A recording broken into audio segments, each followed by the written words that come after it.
Welcome to the Therapeutic Food Solutions podcast. I'm your host, Marian Mitchell. I'm an integrative nutrition health coach, therapeutic diet expert, and founder of The Road to Living Whole.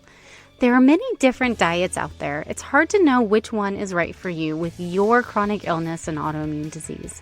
In this podcast, I'm going to share with you the foundational pieces every single therapeutic diet out there shares, and also how to use the best one for your particular diagnosis.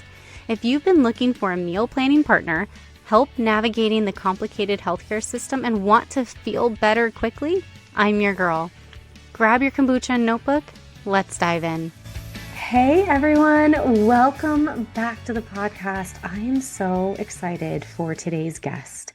His name is Dr. Brad Montagna. He's a functional medicine doctor. And when he reached out to me, what really stood out to me was how he advocates for his patients and getting them the tests that they need, getting them the answers that they need. I just thought that that would be really powerful for you today to really get some validation, but also get some guidance and maybe get an insight into what it's like to work with a functional medicine doctor who specializes in chronic illness, and an idea, maybe as a little peek into what that process can look like. Because as we know, we are often dismissed and we're told we're crazy or we're depressed or have anxiety. There really does end up being a problem that we don't get diagnosed for years, and it's beyond frustrating. And then we're just kind of left with, well, here's some pills that may or may not help and send us on our way. And that is not how it should be at all. And so I'm really excited to talk to Dr. Brad about this and to learn from him. And hopefully you leave this podcast feeling encouraged and like you have direction on where to go. Thank you so much for joining me. Well, thanks for the invite. I'm just listening to your heart and your attitude. I think this is just going to be one of those really special, enjoyable conversations. I'm really excited. So, I want to know your story. How did you become a functional medicine doctor? What led you down this path? And, what is your mission? Okay. My story started actually when I was 5 years old. I had the typical experience that everyone, I believe, that I've interacted with, and that's thousands of people, have in a doctor's office. I'm 5 years old, late at night. I'm in there. Why I'm there doesn't matter so much. I get the, oh, we're just going to do this and it'll make you better. No explanation of what's going on, what caused it, anything like that. That was the first of who knows how many visits. I have no idea whatsoever. And I'm 5 years old thinking, this is just something's not right here. That there's no idea on what's caused this and how to avoid this in the future or anything. Just do this and we'll calm the symptom down. At 5 years old, I just thought that was odd, really odd and very, very questionable. A couple of years later, we went on a family vacation. I got some kind of sickness where the whole world spun around me 24/7, 365 days a year for many years on end. Oh, So I had to walk around like a drunken sailor, a really wide stance. I was very, very athletic, extremely coordinated, but all that with the world spinning around, feeling like I'm going to puke my guts out at any moment. And every time I turned, whether it's my whole body or just my head, the world's spinning. So the amount of concentration that you have to develop in your character to stay upright and function is insane. It's yeah. absolutely completely insane. But that was one of my life lessons. When I was really young, I started cooking. 5 years old, I started cooking because if I ate the way the rest of my family ate, I just felt sick, real sicker. And if I cooked differently and ate differently, I felt better. So I started experimenting with food, and that led on to all kinds of things. I had a really wild past. The Lord got a hold of me at a young age, told me several things. One was to quit work, and go back to school. I hated school, and I've been working since I was 11 years old. Hmm. So it's hard to do things like that, but most people don't really realize the reality of Christianity is you got to hear his voice, and the only question there is whether you're going to obey or not. Yeah. And after that, it's how quickly you're going to do that. And so I absolutely despised school. Went back to school, and he gave me direction to get into doctor school, and that led into functional medicine because there's problems behind everything that create something.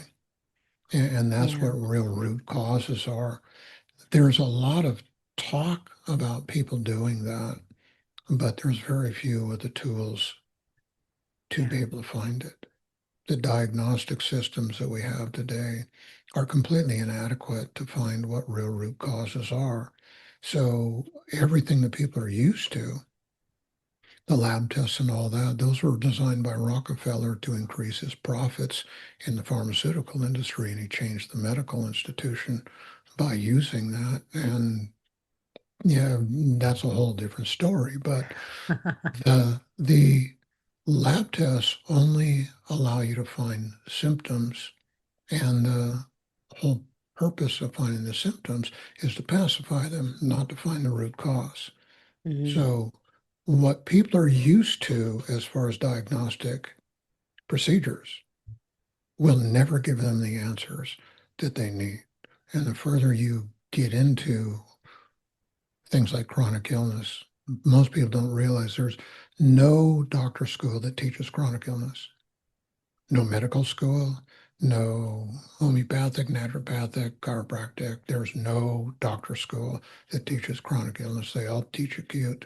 And 75% of the people out there, it's well known. Even Journal of American Medical Association has an article on that. 75% of the people that come in to see a doctor have chronic health problems, and the doctor has no clue as to why they're there or how to address them.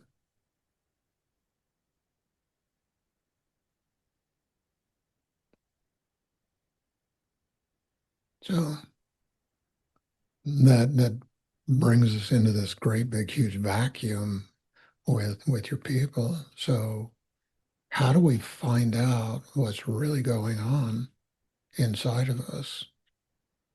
And a bigger question than that is who can you work with to really find that? I always tell people there's three questions you should ask a doctor before you really want to enjoin their care.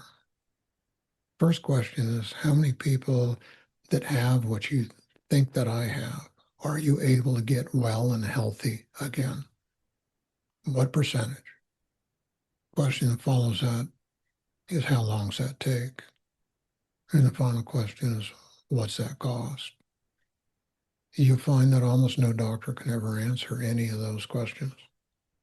I answer them for everyone I see, as we've seen some of the hardest, weirdest progressions of things that are imaginable.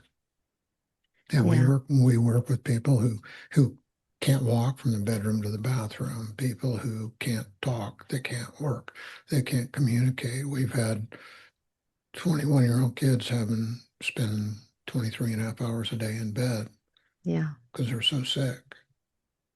And no answers. What I love about your questions is it really gets to the point. There are not very many doctors who can answer that, especially in the allopathic model, the insurance model, whatever we want to call it. I don't think I've ever heard anybody answer that question. Yeah, as I said, I've talked to thousands of people, and Yeah. I'm the only one that any of them knows that all give the answers without them asking the question. Yeah. I've always encouraged people like, especially naturopathic and functional medicine doctors usually give 15-minute consults. But it's like, what do you ask to make the most of that time, right? You're trying to find somebody who's a good fit. That is incredibly powerful and helpful.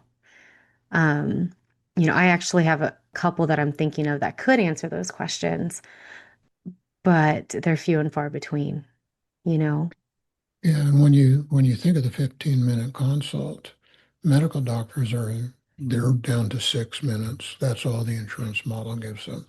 Yeah. So that's all they're given. And the reality of what goes on, they're looking at your chart before they get in the room. Within a few seconds, they're having an idea of a diagnostic And they don't issue. even allow you to talk to them to interview them before making the appointment. You have to make the appointment, pay the copay, spend those 6 minutes with them, and that's all you get.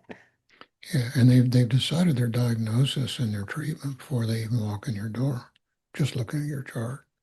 And the rest of the time it's just fluff. And that's not my opinion. That's a administrator in a research hospital Yeah. that declared that, Yeah. which My is, my mom's a medical biller, and so we've had insight into, and my mom ran doctor's offices for a really long time. She's out of that completely now.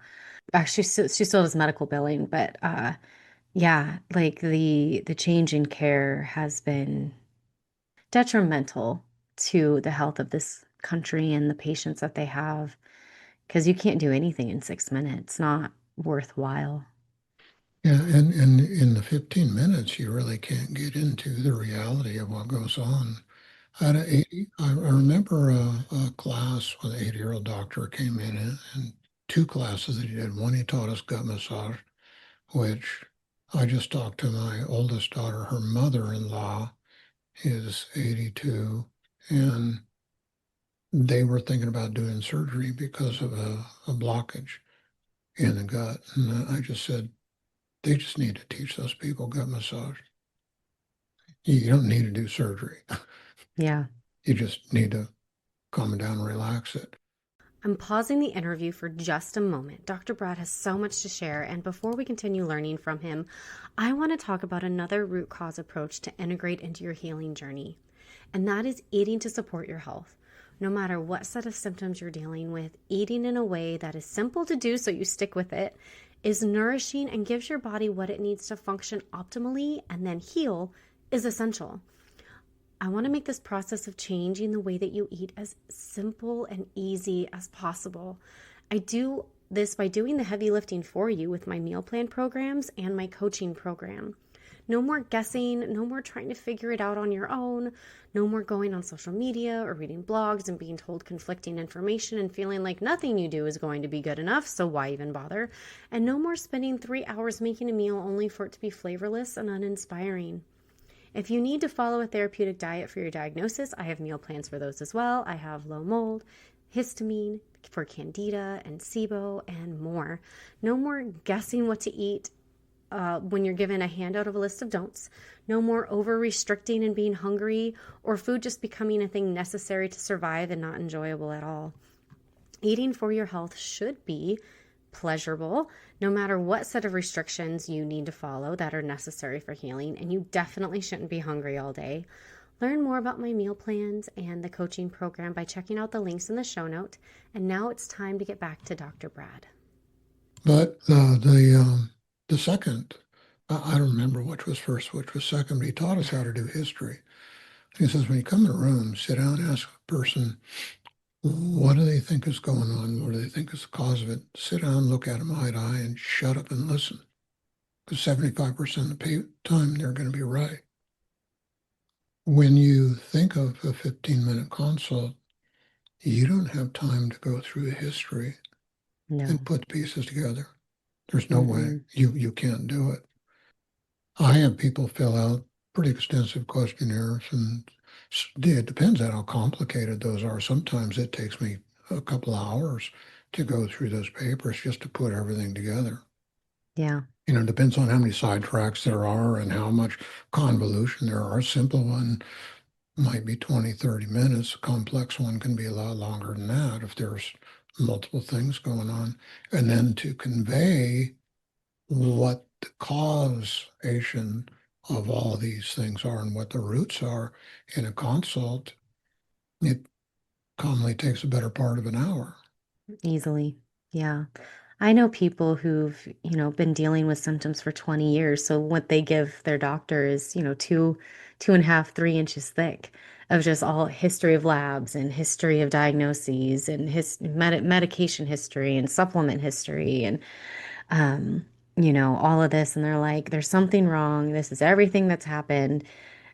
And what I think is always interesting is with the with the proper tools, a doctor can really hone in on the root cause fairly quickly. Is that your experience as well? When you take the Um, time to go through all of that. right. When years ago, I was interacting with a lot of, several people who were going back and forth between me and Mayo Clinic, and they'd send their big files down to Mayo. Doctors never have a time to read through those files. Hmm. And when you look at it through a functional standpoint, those files, they may be your medical records, they may be your history, and you may have your life tied up in those, but those don't give answers and keys to what real problems are. Hmm. You have to ask a whole different series of questions to find out how the body systems are interacting. And I've got two forms I give people for consults. One's a questionnaire that they don't know it's set up this way, but it's set up in all the body systems so that I can see from a 60,000 foot overview of how all the organ systems are interacting together inside of them. And they're not going to get that through looking at somebody's file and their history because the doctors they've seen have no concept of what I just said. Yeah. Yeah. So the questionnaire actually has more value than those. There are some things in those files that can have a little bit of validity, but take Lyme disease, for instance. That's one of the things we Mm. work with. The best Lyme lab in the world about a decade ago had on their website that their tests were 0 to 20% accurate if you got a blood test within the first 1 to 2 weeks of infection. After that, no accuracy whatsoever. So people say, oh, so it's 20%. I go, well, why do you try and massage that to the highest number? 0 to 20% is what they said. Zero is closer to the reality. 20% is an extrapolation of a hope. It's not the reality. And most lab tests are like that. They're not looking for root cause, they're looking for symptoms. You look at studies of the cancer people, most of them die from candida. They do the test for candida. No clinical relevance of what the test results do as to what's going on with the person or how to direct care. Yeah. No relevance whatsoever. Food intolerance testing, 2 to 3% accurate. That's it. Now, the best Lyme lab in the world just has a website or tests are not a diagnosis, period.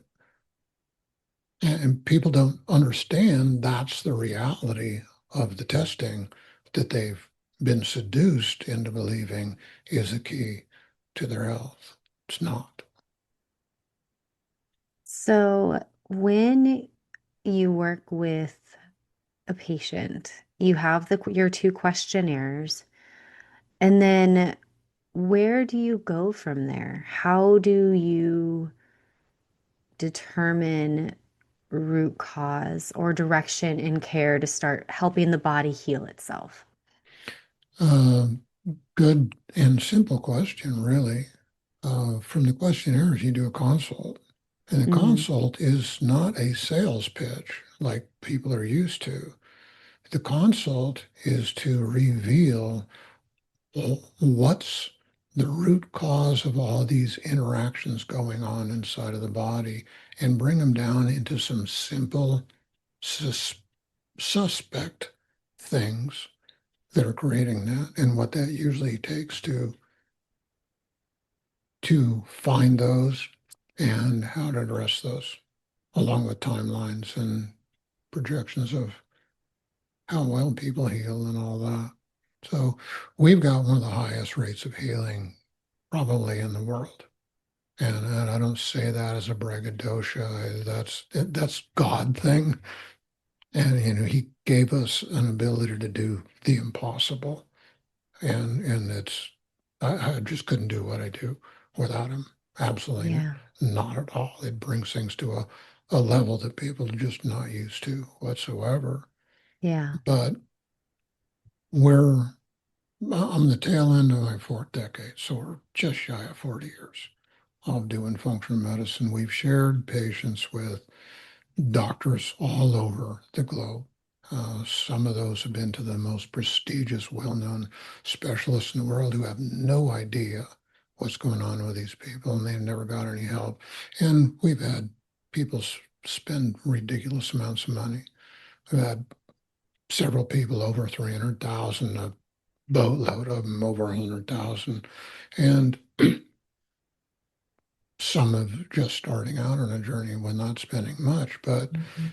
most of the time with chronic illness, people are empty in their pockets, and it's pretty common to spend 40 to 120,000 on simple things that are actually easily resolvable.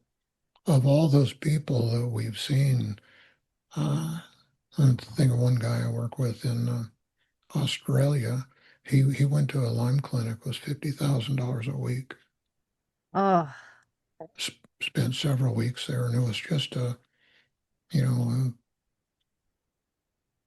one of those vacation things that they he realized when he ran into other people that are running off getting their lattes and their rolls for breakfast and all that, that this really wasn't going to be that good, but he was desperate.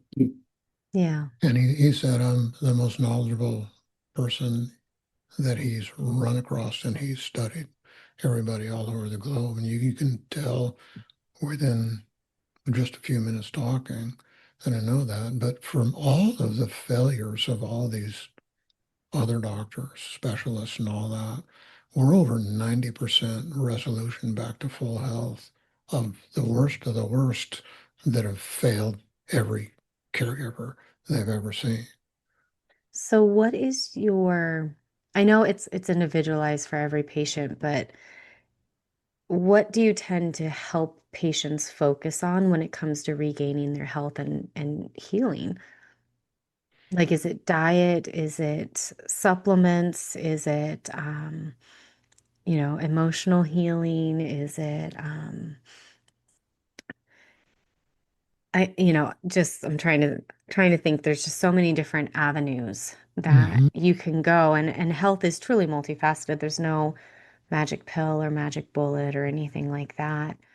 But can you give us insight into what things can typically help a body heal itself? Yeah, as you opened up the door to a discussion of reality that a lot of people just ignore, but we were created as three-part beings. There's a soul, there's a body, there's a spirit, and most people don't haven't looked at that in the context the way it really is. It's really the spirit of God that is the spirit inside a man. Whether he pays attention to that or not, that's a personal choice, but that's Right. how we were designed. And when you look at somebody that's sick, you have all kinds of dysfunctional woundedness. Some of that's nutritional, some of that's relational, some of that's spiritual, some of that's belief system. It's this whole thing that's wrapped up in lifestyle and beliefs. Hmm. The more that you can identify in those and help people right their capsized boat in those arenas, the more you can help them. Yeah.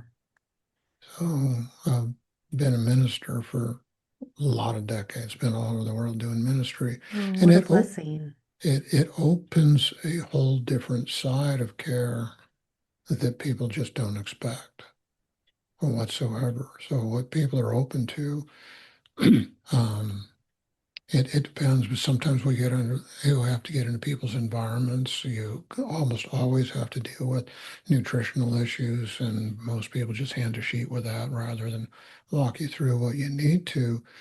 You need a caregiver who will walk you through the process. Yeah. That's why I do what I do. People get the sheets and go, I don't know what to do with this. And I go, I do. Let me help. And I walk alongside the nutrition and lifestyle part. I love that you bring up faith and ministry because I'm a Christian as well. How do you help people reconcile that part, the spiritual side of it, with everything else going on? You know, with chronic illness, it's really easy to fall into despair, to feel like you were made broken, to question everything. And that can be really difficult to navigate. I love that you are able to you take the time to address that. I think that that's really special and essential in the healing process. So, can you walk me through that a little bit? Yeah, the reality is most of the teaching on kingdom issues, kingdom of God issues, is lacking things, distorted. My wife, she got me a Matthew's Bible a couple of years ago for Christmas, and it took me almost 2 years to get through it. It's the original full English Bible, written in English. It it's 75% of the verbiage in the King James came from the Matthew's Bible. It's a compilation of what William Tyndale and Coverdale Hmm. translated, and it was John Rogers who assembled those together, and it's all in Gothic print, and it's got a different apocrypha than most people are used to Hmm. inside of that, and it really takes a lot to wrap your head around, but it brings things back to more simple truths that belief systems of the translators have misrepresented so much scripturally that it's really hard to find your way in basically everything. And there's basic things we need to do to write that. When we look at original creation, when the Lord is Jesus who makes Adam, and several scriptural references to that. John 1:1 ties into Genesis 1:1. There's place in Hebrew and throughout the New Testament that refer back to the same thing. But when he fashions Adam out of clay, it's the same word of using pressure to mold clay like on a potter's wheel, what Hmm. they've done forever. And the only way you can do that in a human form with something moldable is for that to be laying down. So he's kneeling in the dirt, getting his hands dirty, fashioning this form. And when it's done and it's perfect, all artistry comes out of him. It's an expression of people's spirit. And he's putting all that into this. When he's done, the translation of the word breath of life is misrepresented in Scripture. It's the Ruach of God. It's the fullness of the Holy Spirit, capital H, capital S, the third part of the triunity of God is what he breathes into the clay. And so Adam he's brought into life very much like Jesus was when he walked the earth. Well, fullness Yeah. of the Spirit of God. There was these creative powers, and Jesus spends time with him, teaches him how to garden, and then how to take care of all the animals. And once that's done, and he's able to provide, then he provides for him a wife and all that. With the fall, man took that spirit and kicked it from the headship, place of headship with open communion with God, into the tail. Subjection to every women fancy that somebody has. And with Jesus coming back, what he did is he opened that doorway The whole issue of being made new is to bring the Spirit of God back in headship inside of man so God can take his throne in the heart and direct his life. Yeah. So we have to start with basic corrections like that to allow people the access of what all the promises are inside of the Bible with things like peace. You think about the amount of believers you know who actually have peace. Peace only comes by going through horrific Really trials. horrific trials. I can, all the times I have grown closest to God are when life has been, I literally depend on him for every breath. Hmm. So, yeah. And he really is the root of all healing as well. How do you work that into your practice? Well, it's a recognition. Um, Years ago, the Lord was moving us from where we were at to a different part of the country, and we had people beg us to figure out a way to work with them at a distance. I didn't have a belief system for it, and had to correct my belief system. And when it's obvious he's going to move us, it's like, okay, I got to down to the crunch, got to figure this out. So we started testing people farther and farther distance. And the end of my testing, um, we were testing people. They didn't know who they were, didn't know what they had. We did pretty full testing, which Mark Hyman, the number one functional medicine doc in the world, his intake is 100 tests. We, doing a screen is like 200 tests. We're 4.5 times this testing of anybody that comes in our door. What type of testing is that? There's 4 different kinds of tests.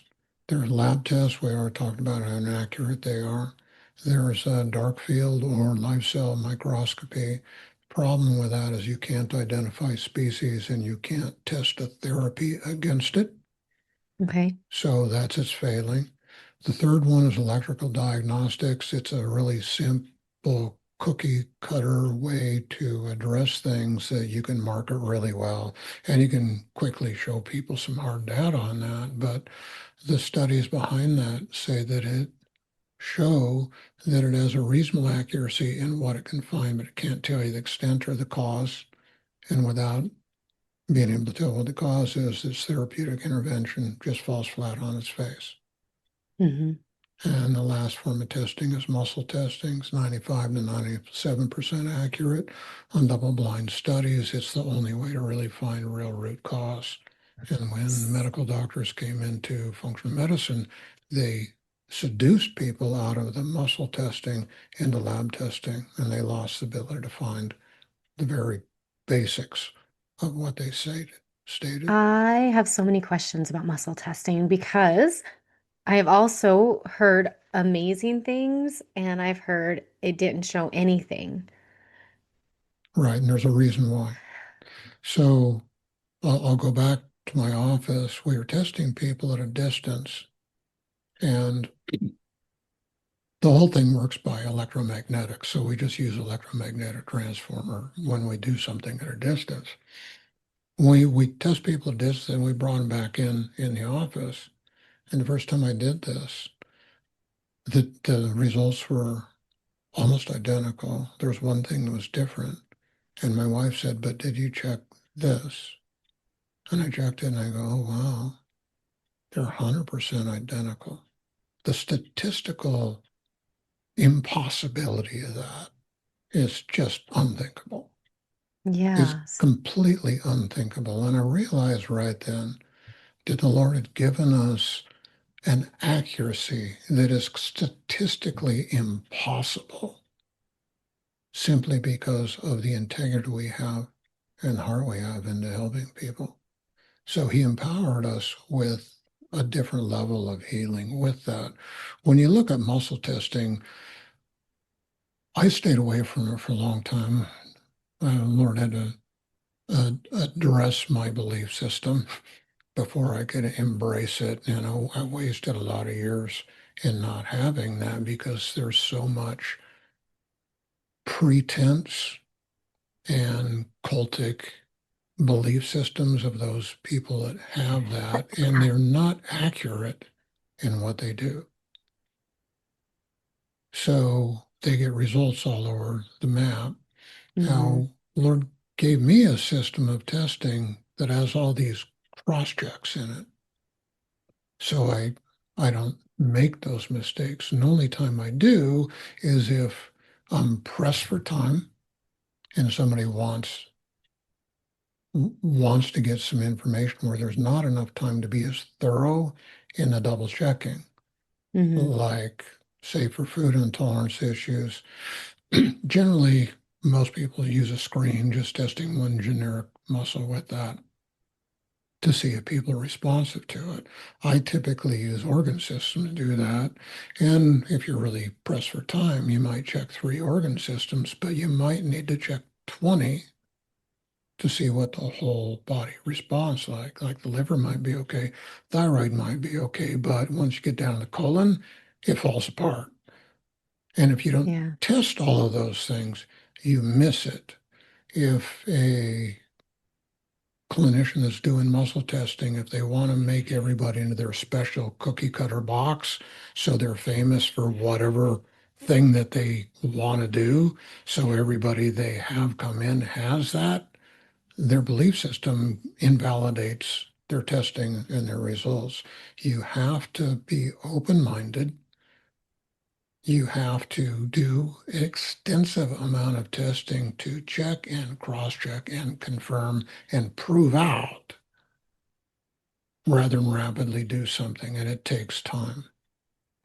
Yeah, I think a lot of times what even the best of intentioned practitioners fall into is they want more money. So the only way to do that is to see more people and to have a prescription or a protocol that's pretty standardized. And that's what always has made me really weary of muscle testing because,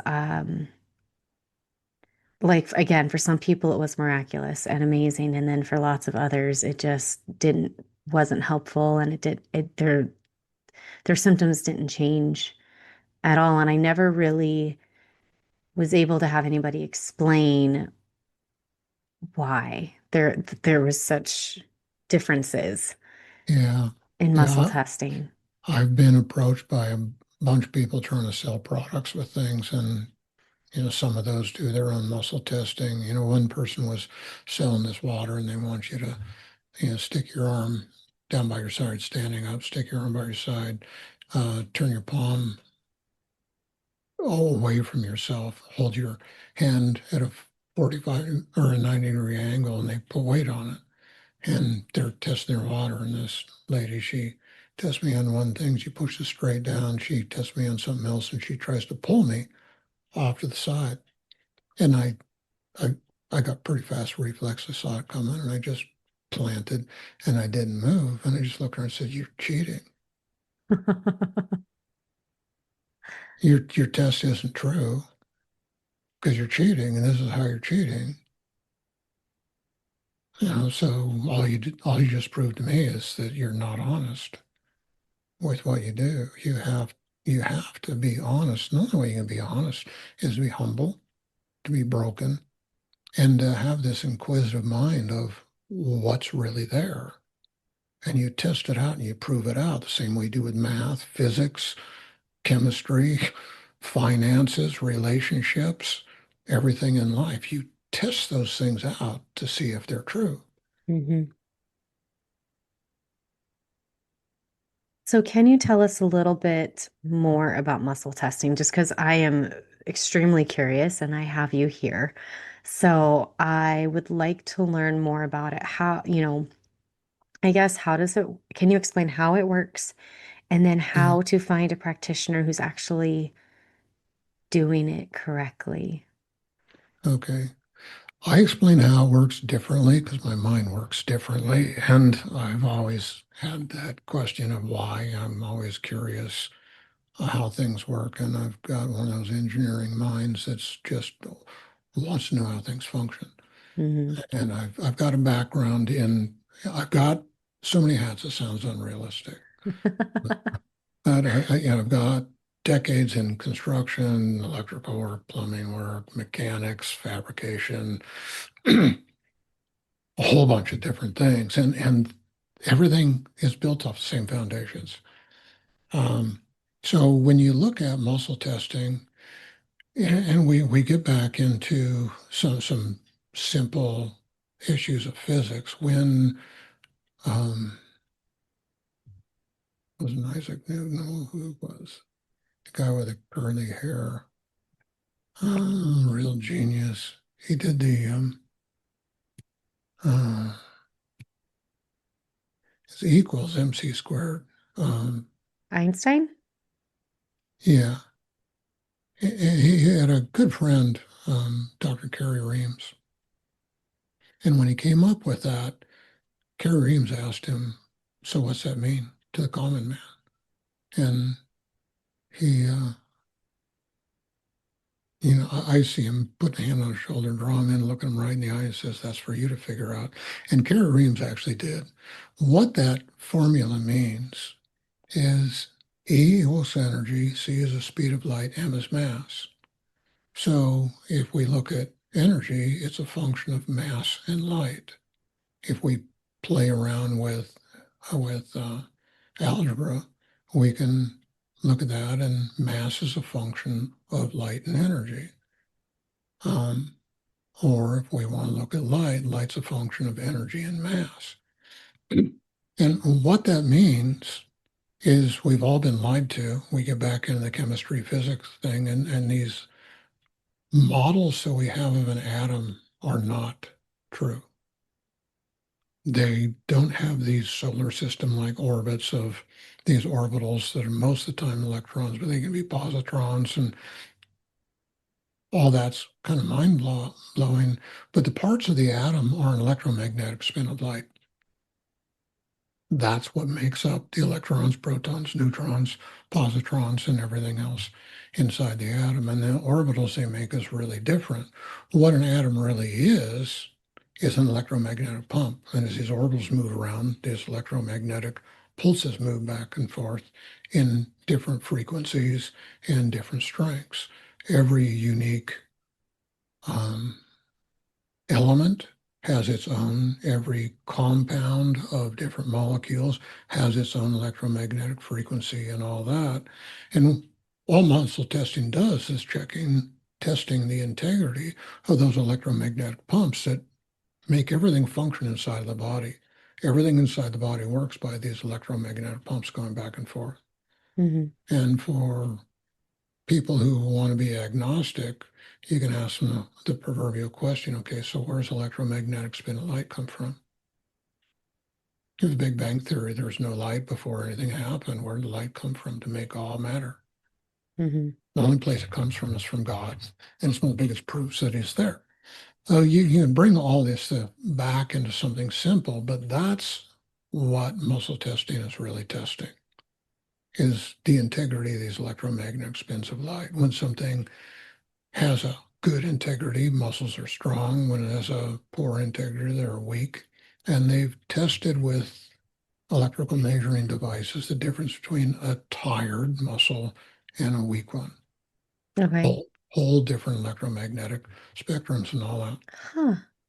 So with that, there's reflex points all over the body, and you can touch a reflex point for, say, in a So it's dream. not just in like the forearm that you see people, they just like do like, it's like I only, the muscle testing I've ever seen done were using their arms. And that was like it.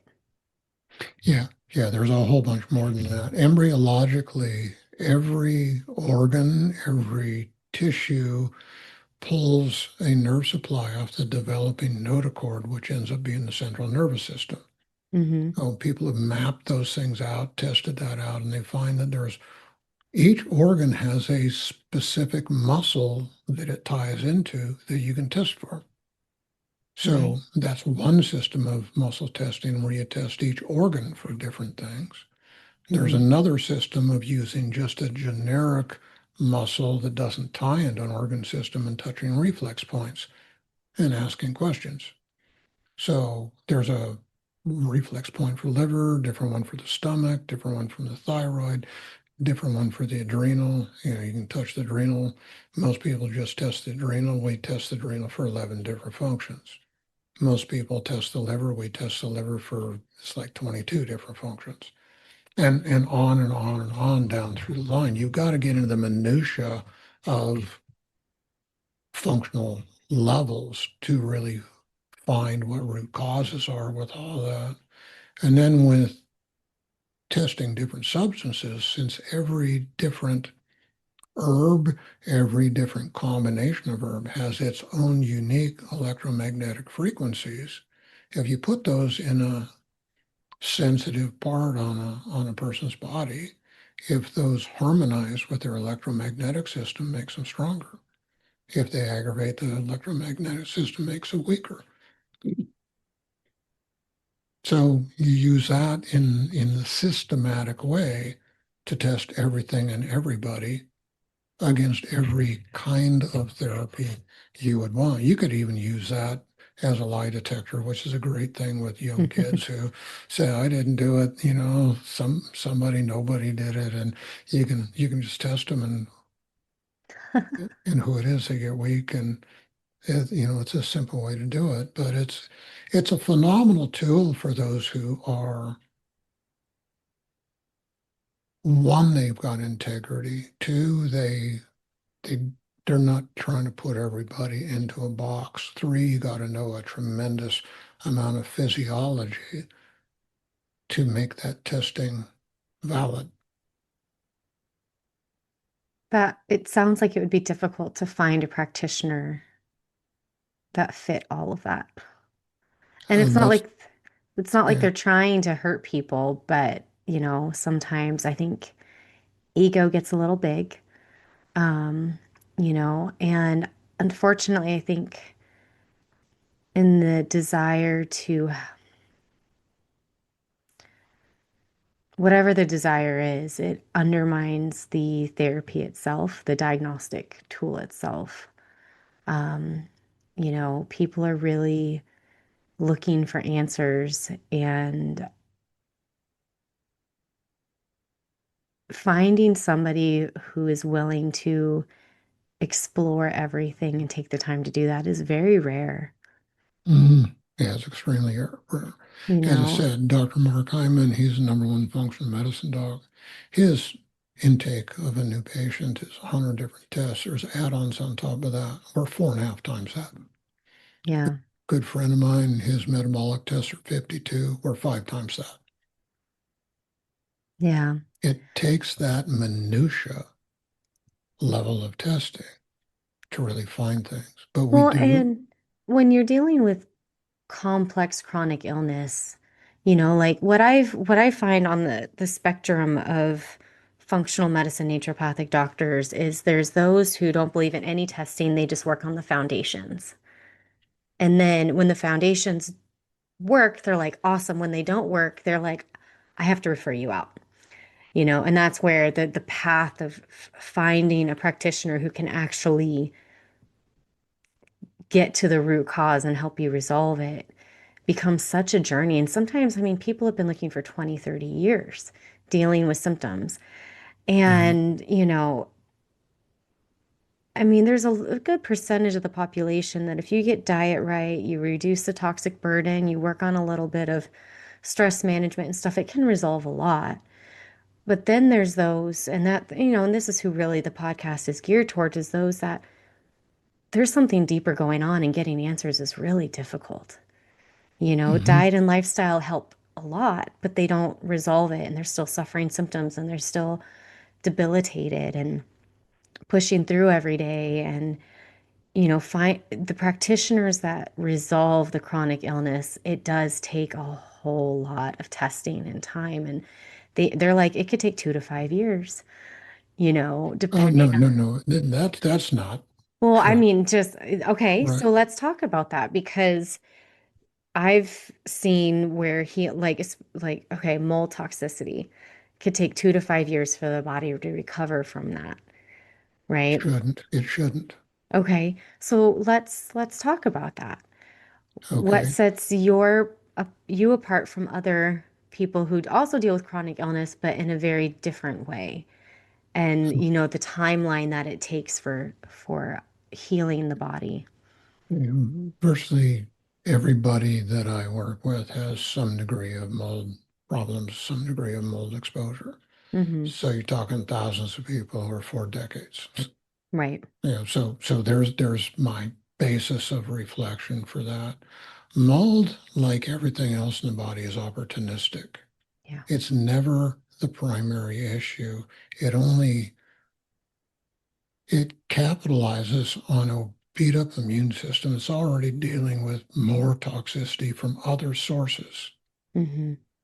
And if you just want to go try and nuke the mold, you're not dealing with all the rest of the issues that are going on with all the hormonal dysregulation, metabolic dysregulation, the gut issues, the food intolerances, and all that. You've got to bring everything together at the same time.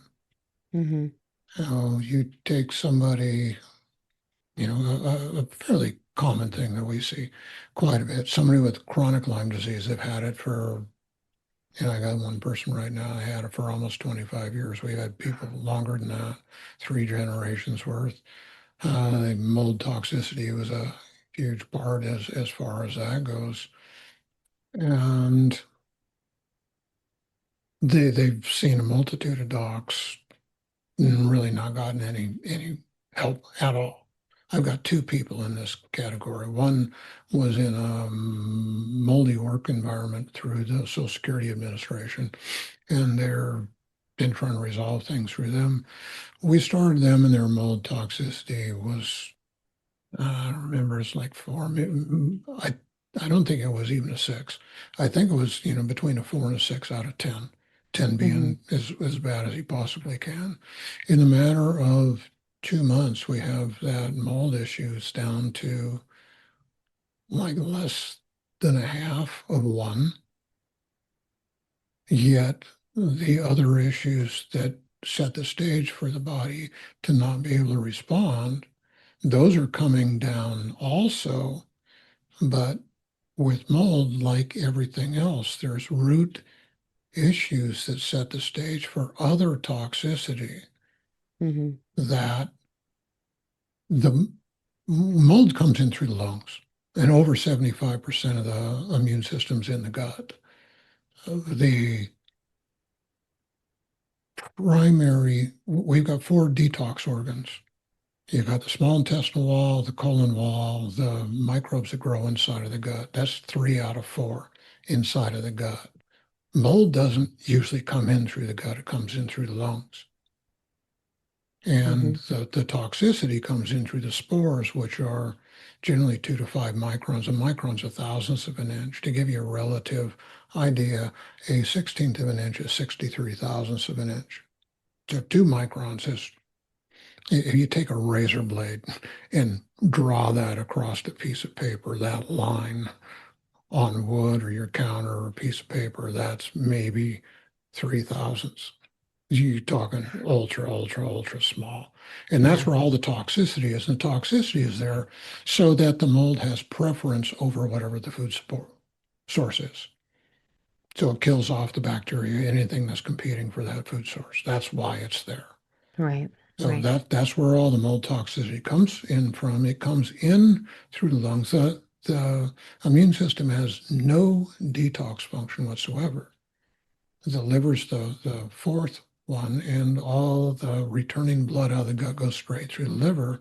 Most of the toxicity is designed by design coming through the food and water supply through the gut, Right. not through another place. So the coming in through the lungs bypasses all your detox issues. It bypasses the bulk of the immune system. Immune system's busy dealing with all the issues of the gut that no one's addressed whatsoever. You deal with Hmm. those, and you give the body vehicles to pull those toxins out of peripheral tissues back into circulation so they can be filtered out through the liver back into the gut, get into Right. that short loop of detoxification so they can be excreted. You can clear mold toxicity, somebody who's had decades of mold exposure, decades of mold problems, decades of debilitation from mold in a very short matter of weeks, not years. Well, just by When you healing do the it right. gut. What's that? By healing the gut. You got to, that's part of it. It's not Hmm. all of it. Right. Mm, And that's the whole issue of finding roots. You got to find them all. Right. You got to address them all. So you take somebody with Lyme disease, you got the gut to beat up everything that is tying up the immune system. Once that beats up, the gut atrophies, you have pathogens grow. Candida is one of the biggest pathogens, creates a toxin called acetaldehyde, 7 times more toxic than formaldehyde. It just wreaks havoc. It's free radical, kills cells and nerve cells and all kinds of other issues. Kills your ability to make dopamine, so you can never feel good as far as that goes. So you got the immune system all tied up and the detox system all tied up with what's going on inside the gut. Can't deal with the toxin coming out from any other way. Then you add on top of that more opportunistic infections. We'll take the full bloom of Lyme disease. You got Lyme, you got Rickettsia, Babesia, Ehrlichia, all that with that. On top Hmm. of that, you got parasites. On top of that, you got viruses. On top of that, we had hepatitis, HPV, full bloom of STDs. Hmm. And this is the reality of the people I'm talking about. Okay, I'm Yeah. not making this up. This is who I'm working Oh, with I right believe you. now. Yeah.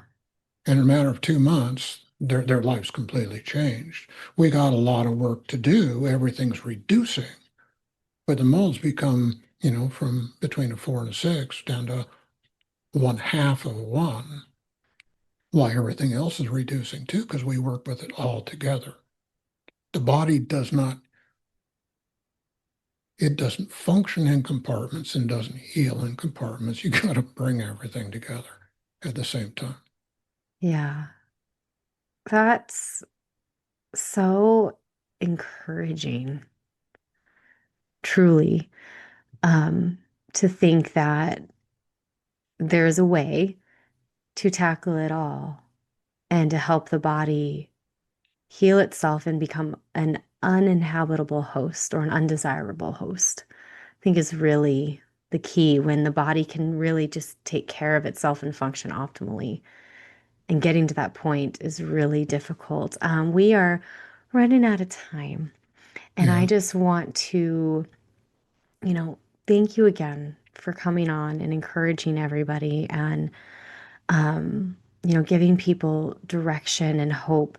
If somebody wants to connect with you, work with your office, work with you, how do they find you?